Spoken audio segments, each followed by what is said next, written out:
Debauchery, deviancy, and Democrats. 3 Ds that go together. That's our focus in tonight's preamble. Let's start with debauchery. Webster's dictionary defines that word as meaning extreme indulgence in bodily pleasures and especially sexual pleasures, behavior involving sex, drugs, alcohol, etc. that is often considered immoral. Nothing screams immorality like the Bidens. Tara Reid was a Joe Biden staffer in the Senate. She credibly maintains that the current occupier of the Oval Office sexually assaulted her back in the day.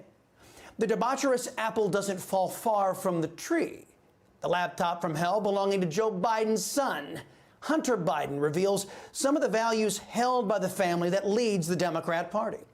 Aside from poor dental hygiene, the laptop reveals sexual promiscuity and drug abuse. But that's not all it shows.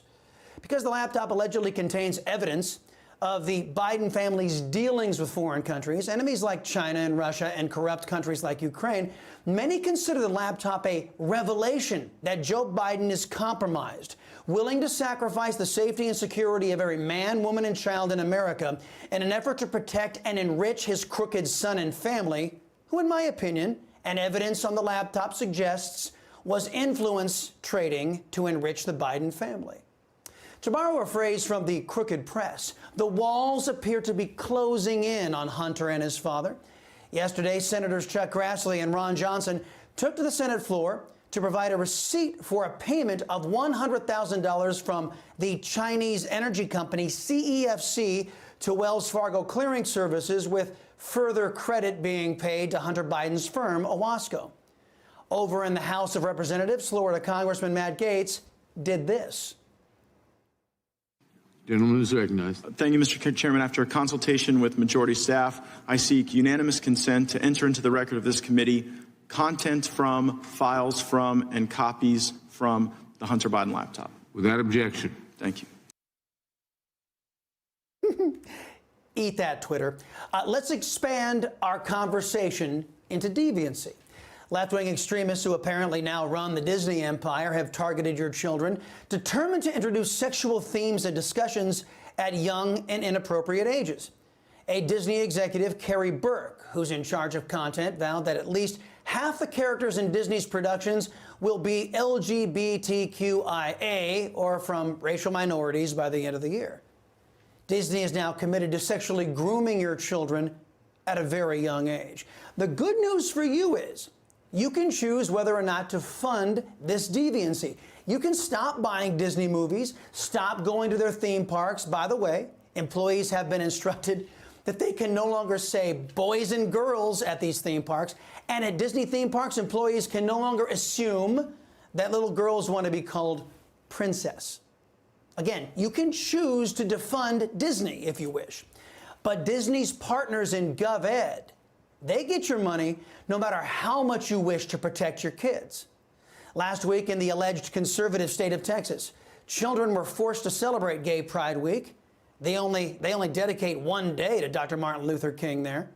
5-year-old students were told to keep conversations about LGBT topics confidential, sparking backlash online about whether parents were informed about the school's radical agenda. Oh, but this gets a lot worse.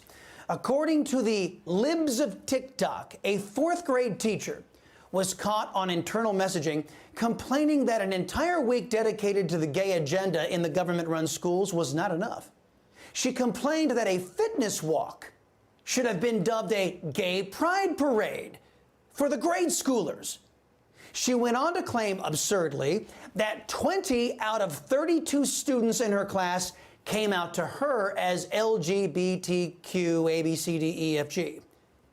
4th graders. The statistical probabilities of that claim aside, it's clear to any rational human being what's going on here if it's true. A degenerate employee in GovEd is using her influence over 4th graders to indoctrinate them into identifying as something they are not, to win the approval and affection of an authority figure that is supposed to be teaching math, science, and reading, not alternative sexual lifestyles. We have a call into the Austin ISD to confirm the allegations against the 4th grade teacher. We'll let you know if we hear back. The sickest part of all of this is that the Republicans in Texas have colluded with Democrats' deviancy to sacrifice our children to this whacked out agenda by denying parents school choice. Now, imagine what's happening to your kids in left-wing states. Oh, but you don't have to imagine. In Washington state, GovEd is openly partaking in racism. In the Clover Park School District, they passed the so-called Culturally Responsive Discipline Initiative. This policy instructs faculty members to dish out punishment based on students' race. This policy, which flies in the face of the tenets of Dr. Martin Luther King, punishes white students more severely than students of color, all in the name of equity. Disney, deviancy, debauchery, Democrats. I'm sensing a pattern here. The election of soulless and mindless people who have no moral compass has far more reaching consequences than a world at war. Joe Biden and his political party are busy making the world less safe, undermining the rule of law, national stability, and the national economy. That segment of the left-wing coalition can ruin your life, hell, even end your life. But be wary of the ones in other factions. Be wary of those in the pop culture, of those with access to your kids. They're working on killing souls, and that's dangerous. Another D word. Hey guys, it's Rob Carson. Experts are warning the current 40-year inflation high will only get worse. See how to protect your IRA with gold. Get a free info kit like this one at birchgold.com/Newsmax. There's no cost.